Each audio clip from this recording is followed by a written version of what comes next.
Hi, I'm Melissa Moore-Salvati, Director of U.S. Language Services. I've been working in the translation industry in various capacities, from translator to reviser to project manager, for over 15 years, and I've experience working with clients in both the U.S. and Europe. Since 2018, U.S. Language Services has provided translation services to thousands of clients from all industries, from government agencies to law firms to individuals. Continuing with our series on licensed professions, in this video I'm going to go over the process of getting licensed as a foreign-trained registered dentist in the U.S.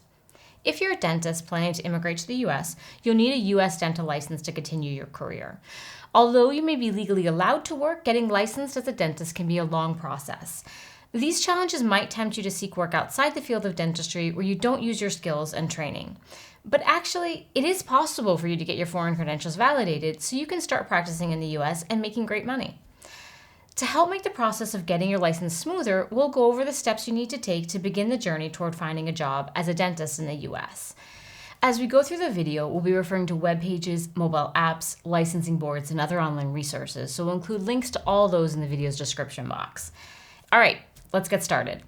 You may be wondering why you should get your dental license in the United States. Well, it's important to note that the United States really needs more dentists. In fact, a study done by the American Dental Association in 2021 showed there's a shortage of dentists all across the country. Besides fulfilling the need for dentists, you could also earn substantial income. According to Indeed.com, the average salary for a dentist in New York is over $200,000 a year, and in Florida, the average salary exceeds $225,000. Clearly, it's worth the trouble to get licensed. But how do you begin the process? One of the first things you'll need to know is who will grant your dental license. Dentists handle delicate procedures in their practice. From performing root canals to installing dental implants, dentists need specific training to keep patients safe. Considering this, it's not surprising that dentists are carefully reviewed before receiving a license. While the United States has national organizations like the American Dental Association and the Commission on Dental Accreditation, you will actually receive your dental license from the state you plan to live in. For example, if you're hoping to work as a dentist in Austin, you will obtain your licensure approval from the Texas State Board of Dental Examiners. Or if you want to work as a dentist in Boston, you'll need to get licensed by the Massachusetts Board of Registration in Dentistry. Next, let's explore how to contact your state's dental board. A quick Google search will give you the phone number, mailing address, and email of the dental licensing board in the state where you want to work. But pay close attention, as some states have separate licensing boards for dental hygienists, while others have a combined board. In the video's description, we'll include contact information for dental licensing boards in California, Florida, Illinois, Massachusetts, New Jersey, New York, and Texas. Here are some tips for emailing your state's dental licensing board. If English isn't your first language, you might want to compose an email or letter in your native language and then translate it for clarity. If that's something you're interested in, we can help you here at U.S. Language Services. You'll also want to include as much information as possible in your email or letter. Be sure to provide your full name, phone number, regular address, and email address to make it as easy as possible for the licensing board to respond to you. If you decide to make a phone call to the licensing board, be mindful of the board's office hours. Licensing boards are usually in the office from 9 a.m. to 5 p.m. Monday through Friday. Now let's dive into more specific information you'll need before you can become a dentist. You're probably hoping the education from your home country will let you work in the United States. To be a licensed dentist in the U.S., you'll need one of two degrees: a Doctor of Dental Surgery, which is called a DDS, or a Doctor of Dental Medicine, also known as a DMD. While you might have an equivalent degree from your home country, there's one more important requirement to keep in mind. If you've been researching the education guidelines for foreign-trained dentists who want to work in the United States, you've probably heard of the Commission on Dental Accreditation, or CODA. Nearly every state's dental board in the U.S. will require that you have an education from a CODA-accredited dental school or program. CODA's website explains that their accreditation ensures the education provided to students adequately prepares them for careers as dentists. While this requirement is understandable, it could be slightly discouraging if you've already received a degree from your home country that won't be sufficient in the U.S. So there's basically two steps you can take if you're in this situation. First, you should contact a specific dental board serving the state you want to live in and work directly. Some states may offer alternative pathways to becoming a licensed dentist outside of having a CODA-accredited education. Your state dental board will have updated and precise information if there's another way to become a dentist, so the best thing to do is ask them directly. The second step you can take is to enroll in a program that accounts for the education you already have, which allows you to take fewer classes, spend less time in school, and ultimately graduate with a DDS or a DMD. Let's take a look at how this program works. This program is the American Dental Education Association's CAAPID program. If you've had your educational credentials and professional experience evaluated and you realize you need more schooling, this program could be perfect for you. The American Dental Education Association, or ADEA, created a program called the Centralized Application for Advanced Placement for International Dentists. We'll call the program CAAPID for short. The idea behind the program is that some state licensing may not recognize your foreign education. These states prefer that you attend a school accredited by CODA. Yet a normal dental program in the United States can take from 4 to 6 years, which is a long time and could be expensive. If you apply to a CODA accredited school through CAAPID, the program will only be 2 to 3 years in length. For example, Boston University's dental program is 24 months, and the University of California's dental program is only 25 months. By recognizing your foreign education, CAAPID places you in advanced standing with a dental school in the U.S., allowing you to earn a Doctor of Dental Surgery degree or a Doctor of Medicine in Dentistry degree in much less time. Schools in almost every region of the United States, from the East Coast to the West Coast, participate in CAAPID. To find a program that might work well for you, check out the list that ADEA created. As you look at the list, you'll see the name of the school, how many months each program is, whether you'll be awarded a DDS or a DMD, and when the program begins and ends. No matter what path you choose to take, you will need to have your foreign credentials evaluated. Whether you're planning to apply to a CAAPID program or take a more specific pathway through your state, you'll need to demonstrate what education and experience you already have. The best way to demonstrate your career history is through a credential evaluation service. These services take a detailed look at the academic and professional qualifications of people from other countries and convert them into information that makes sense to someone familiar with the U.S. educational system. Then they create a report that explains how your foreign grades and degrees are equal to those in the U.S. This helps universities and state dental boards understand your qualifications. To perform the credential evaluation, these companies will need your transcripts, mark sheets, certificates or diplomas, and any other relevant material depending on the country. Credential evaluation services provide different tiers of evaluations. A less detailed service might be described as a general evaluation or course-by-course evaluation, and these services might cost between $70 and $200. On the other hand, a comprehensive evaluation will gather more information and could cost $150 to $500. Dentists often perform life-changing procedures and surgeries and need to keep their patients safe. As a result, state licensing boards will probably want a comprehensive evaluation of your education and experiences. You can expect the evaluation company to ask you for official sets of your academic record, which may include transcripts, report cards, and examination statements. You'll also need to provide documentation of your internships, work experience, and licenses from your home country. The processing time for credential evaluations can range from 5 days to 4 weeks, but luckily, most evaluation companies offer expedited service for an added fee if you're in a hurry. As you search online for credential evaluation services, you'll see an endless number of options, but there are 2 specific companies that are closely tied to the dental system in the United States. The American Dental Association specifically says that internationally trained candidates applying to take the Integrated National Board Dental Examination must have their educational degree confirmed through Educational Credential Evaluators, which is abbreviated as ECE. The ADEA also mentions ECE and another credential evaluator called World Education Services, which is abbreviated as WES. So if you're hoping to become a dentist in the US, you might want to consider using WES or ECE to evaluate your professional experience. However, because each state licensing board has different preferences, it's best to contact the licensing board where you hope to work directly and ask if they prefer a certain credential evaluation company. One thing is for sure, though, credential evaluation companies require English translations of any foreign documents.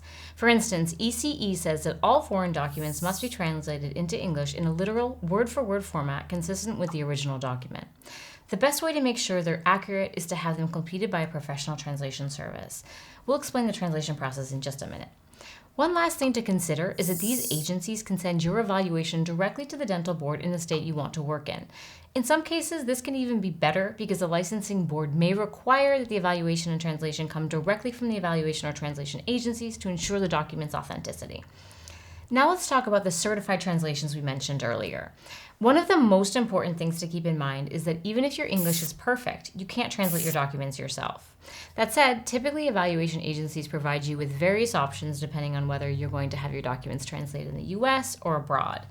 Be sure to check with the evaluation agency because they may have certain requirements. Some evaluation agencies may even offer translation services for a fee. However, since we at U.S. Language Services specialize in translation, our rates are usually far more competitive and can be as much as 50% less than what evaluation agencies charge. Also, if the agency or the board requires that the translation be sent directly to them, we're happy to do so. It's important to understand that certified translations do not indicate the direct correspondence between a degree obtained abroad and its equivalent in the U.S. Certified translations simply put the documentation in English so that you can send it and the evaluation agency or licensing board can review your academic and professional accreditations in English. Certified translations do not change the value of a grade obtained. For example, if you obtained a 10 in a subject in a country where it is numerically evaluated out of 10, the certified translation will indicate that you have obtained a 10, not an A+. In addition to any document required for the credential evaluation process, you may want to have any letters of recommendation or certificates of work experience translated for future job applications. To obtain a certified translation from U.S. Language Services, you can place your order through our website or request a quote. You can simply send us scanned documents or even photographs of them. It's not necessary to send the physical documents for this part of the process. You'll find the corresponding links in the description. Now we'll take a look at what English skills a dentist needs to have.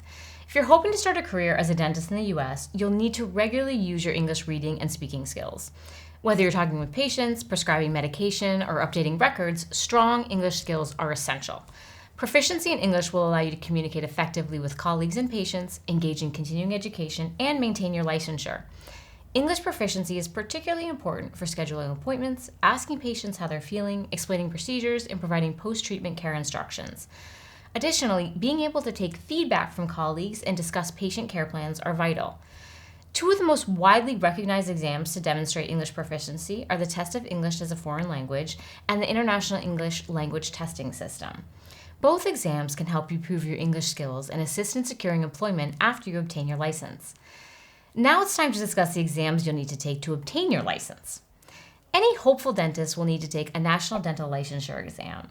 This exam is known as the Integrated National Board Dental Examination, or INBDE, which is administered by the Joint Commission on National Dental Examinations. In addition to the INBDE, most states will require you to take a clinical exam where you perform hands-on dental procedures with a mannequin, which is called the typodont. You may also need to take an exam that covers the specific laws and rules of the state where you hope to work. We'll take a closer look at those smaller state exams later, but for now, let's focus on the INBDE. The INBDE is a series of multiple choice questions administered on a computer over 2 different days in 2 sections. Once you take the first part of the exam, you'll be required to take the second part within 7 calendar days in the same testing location. If you fail to take the second part of the exam within 7 calendar days, you'll have to retake both parts of the exam and pay the exam fees again. The fee to take the exam is $845. Additionally, there's a $350 processing fee for international candidates, students, or graduates of a dental program outside of the United States or Canada. You can reschedule your exam for a price, but the closer you get to your exam date, the more expensive it will be to reschedule. If you reschedule 30 or more business days in advance, the fee is $40. If you reschedule within 5 to 29 business days, the fee is $70. And if you reschedule within 1 to 4 business days, the fee is $150. On the first day of the exam, you'll begin with a 15-minute tutorial. Then you'll be given 3 sets of 100 multiple choice questions. For each set of questions, you'll have 105 minutes and a 15-minute break between them. After that, you'll be given 60 case study questions, and you'll have 105 minutes to complete those as well. The case studies will usually be accompanied by radiographs, clinical photographs, periodontal charts, and odontograms.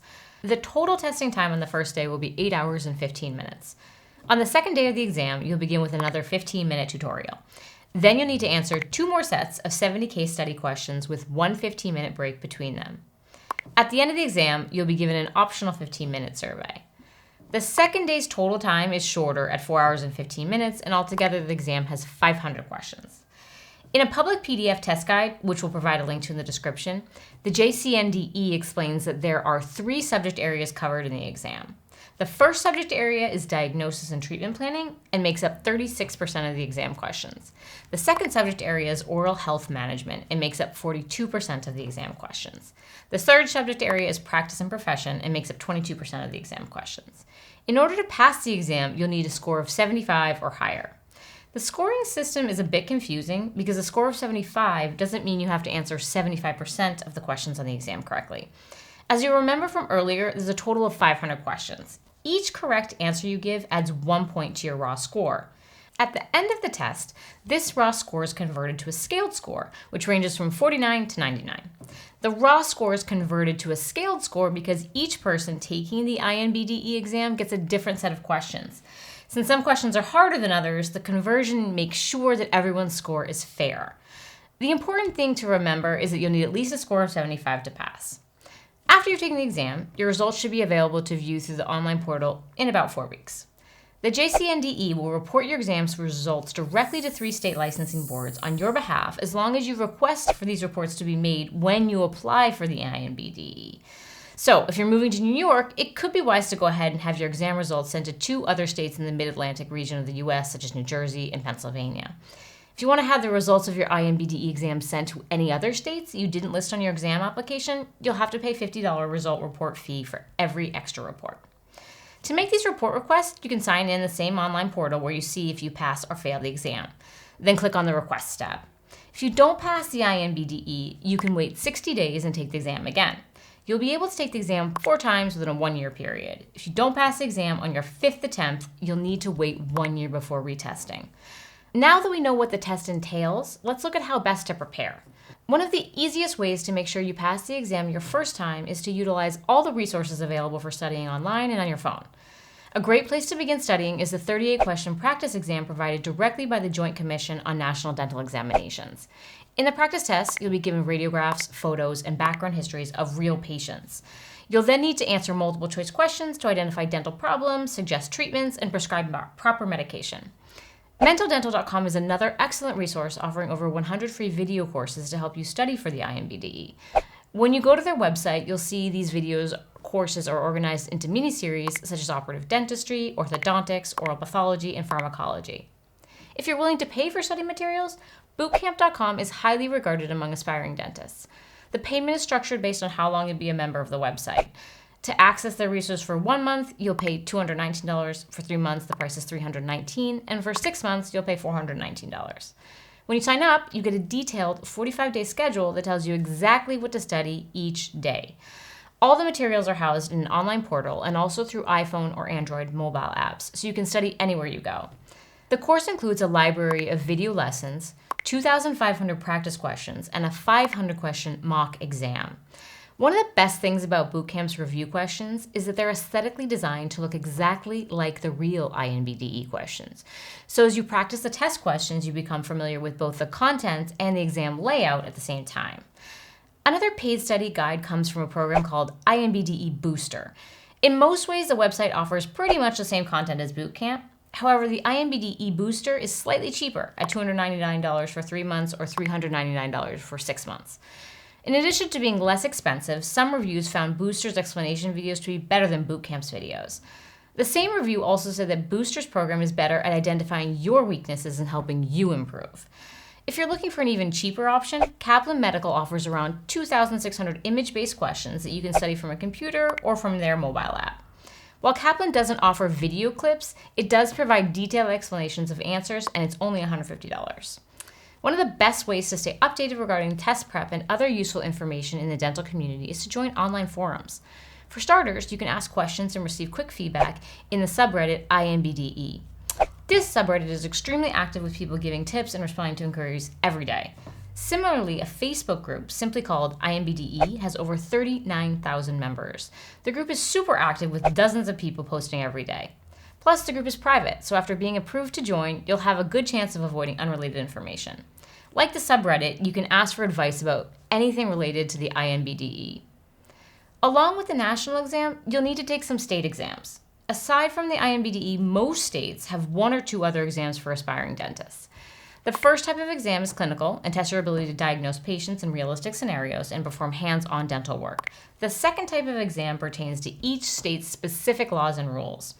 In many states, you have an option to choose which clinical exam you want to take. But in recent years, one clinical exam has become so popular among state licensing boards that it's worth taking a quick look at. That exam is the American Board of Dental Examiners exam, which is also called the ADEX. This exam is accepted as one possible clinical test in many states, but it might not be the only possible exam you can take. There are many states that accept other exams as well, meaning you can choose between more than one clinical exam. For example, in Texas, you can choose to take the CERTA instead of the ADEX. Among the most popular states for immigrants relocating to the U.S., the states that accept the ADEX in 2024 are California, Florida, Illinois, Massachusetts, and New Jersey. It's worth noting that as of 2024, New York does not accept the ADEX exam. Anyway, let's talk about what's on the test. The ADEX includes computer simulations and clinical skills problems you'll need to resolve on a mannequin. It has 5 skill-specific parts, which are the diagnostic skills examination, prosthodontics, endodontics, periodontal scaling, and restorative anterior and posterior. Let's quickly break down what each of these subject areas entail. The diagnostic skills exam is administered on a computer using radiographs, optical images of study and working models, laboratory data, and other digitalized reproductions of patients. Candidates will have 4 hours for this part of the exam. The prosthodontic part of the examination requires candidates to complete 3 crown preparations within 4 hours. These 3 crowns must be made using 3 separate materials, which are ceramic, porcelain fused to metal, and cast metal. The endodontic portion of the exam requires candidates to complete a root canal procedure on both an anterior front tooth and a posterior back tooth within 3 hours. Endodontic procedures involve treating the inside of the tooth, particularly the dental pulp and root canals. The periodontal part of the exam will require candidates to remove hardened plaque deposits called calculus from 12 teeth in the lower jaw within 60 minutes. In the restorative exam, candidates have up to 7 hours to complete 2 tasks, fixing a cavity on a lower back tooth and fixing a cavity on an upper front tooth. The price of this exam is $2,795, and that includes 1 free retake, but you'll have to pay a fee of $150 to use the mannequin on your retake. In order to pass the exam, you'll need to score 75% or higher.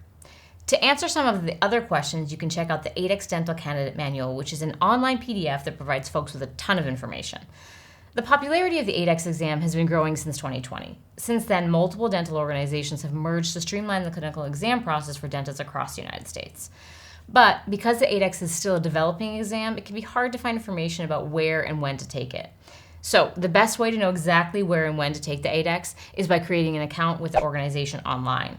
After creating an account, you'll be able to see the exam locations and calendar dates closest to you. If you have a more specific question, you can use ADEX's online contact form where you'll receive an email response within 2 to 3 business days. Now let's take a look at specific states and which exams they require. For starters, California accepts the ADEX exam for clinical purposes, but you also need to take the Dental Board of California Law and Ethics exam. In order to pass the exam, you must answer 75% of the questions correctly. The fee to take the exam is $125. If you're a refugee, asylee, or special immigrant in California, you might be eligible to have your licensing process expedited. To qualify, applicants must provide evidence of their status, such as Form I-94, a special immigrant visa, or a permanent resident card. To see if this could work for you, contact the Dental Board of California or email refugee@dca.ca.gov for assistance. We'll include that email in the description. In Florida, the ADEX exam is the only clinical exam the state accepts. Plus, you'll also need to take the Florida Laws and Rules examination. The exam has 67 multiple choice questions, and you'll be given 90 minutes to complete it. The exam fee is $135, and you'll need to answer 75% of the questions correctly to pass. As you're researching the Florida Laws and Rules examination, you might find information for other exams by the same name. This is because the state of Florida modifies their laws and rules examinations for each different licensed profession. Because of this, it's really important to pay close attention to which Florida laws and rules exam you're researching. In Florida, ADEX Testing also administers the laws and rules exam, so you can check out their website for specific information. As for Illinois, the state licensing board accepts 4 different clinical exams, and the acronyms for those organizations are the ADEX, Credits, NIRB, and CERTA. Each of these exams are a little different, but are designed to test your clinical skills. The Massachusetts Board of Registration in Dentistry requires prospective dentists to pass one of 3 clinical exams, the CERTA, ADEX, or Credits. In addition to taking one of these exams, you'll need to pass the Massachusetts Dental Ethics and Jurisprudence exam. Past exams have contained 64 multiple choice questions, however, they may vary a bit from year to year. That said, you'll be relieved to hear the jurisprudence exam is open book, and the state of Massachusetts provides a link of resources to study. Plus, you can email the Board of Registration to request a copy of the exam itself. According to the New Jersey State Board of Dentistry, hopeful dentists will need to take the ADEX exam and the New Jersey Law and Jurisprudence exam before receiving their license. Luckily, the New Jersey Law and Jurisprudence exam has only 27 multiple choice questions. The exam is open book and can be taken at any time during your licensure process. The exam is open to the public through a link provided by the New Jersey Division of Consumer Affairs. After you complete the exam, you simply enter your license number and submit the form online. According to the American Dental Association, in New York, applicants for dental licenses will not be required to take a clinical exam like the ADEX. Instead, they'll need to complete a clinically based dental residency program that lasts for a duration of at least 1 year. According to the New York State Education Department, the residency program must be approved by CODA. Keep in mind as you're researching that dental hygienists in New York are required to take a clinical exam, but dentists are not. A lot of the information for dental hygienists and dentists looks similar, so it can be misleading if you don't pay close attention. Another thing that's unique about New York is that you'll need to take a child abuse reporting course that's approved by the New York State Education Department. Fortunately, New York's Office of Professions provides a list of organizations that offer that course. Anyone applying for a dental license in Texas can take the ADEX, credits, or the CERTA. Apart from taking one of these clinical exams, you'll also have to take the Texas Jurisprudence Assessment, which costs $54, is open book, and can be taken online by following a public link. Now that you've received your license, you'll have to maintain it in order to continue practicing dentistry. Licenses are not valid indefinitely. They must be renewed. Each state has its license renewal guidelines, fees, and continuing education requirements, so it's wise to research the specific requirements for the state where you plan to practice. Let's take a look at the specific requirements dentists need to maintain their licenses in some of the most popular states for immigrants. In California, dentists must complete 50 hours of continuing education every 2 years. Out of those 50 hours, at least 2 hours need to cover infection control, and another 2 hours must focus on the California Dental Practice Act. Finally, 2 hours must cover the responsibilities and requirements of prescribing Schedule II opioid drugs. Dentists in California need to renew their license every 2 years for $668. Like California, dentists in Florida should renew their license every 2 years. The fee to renew an active dental license is $305, and you need 30 credit hours of continuing education. Dentists in Illinois are required to complete 48 hours of continuing education, and the licensing renewal period is every 3 years. According to the Illinois State Dental Society, the continuing education courses should cover sexual harassment training, safe opioid prescribing practices, mandated reporter training, implicit bias training, and basic life support training. The fee to renew an Illinois dental license is $300. In Massachusetts, dentists need 40 hours of continuing education every 2 years to keep their licenses up to date. 20 of those hours can be completed online, and all dentists must complete a course regarding infection control and prevention. The fee to renew a dental license in Massachusetts is $360. The New Jersey State Board of Dentistry mandates that dentists renew their license every 2 years for a fee of $390. Licensed dentists will need to complete 40 hours of continuing education in every 2-year licensure period. As for New York, licensed dentists will have to complete 60 hours of continuing education in every 3-year licensing period. 42 of those hours must be taken in person, and 18 hours can be completed virtually. The fee to renew a dental license is $287. Finally, the Texas State Board of Dental Examiners says that dentists need at least 24 hours of continuing education every 2 years to maintain their license, and the fee to renew a dental license in Texas is $458. That covers the most popular states for immigrants in the US, but many of the states in America have similar requirements, so this video should be a good starting point. The important thing to remember is that it is possible to follow your dreams and become a dentist in the US. And when you need translations, be sure to reach out to us here at US Language Services. We can provide you with translations no matter what your situation is. Whether you're getting a dental license, need a letter of recommendation translated, or you're applying for a visa, we'll take care of it. Thank you, and we'll see you in the next video.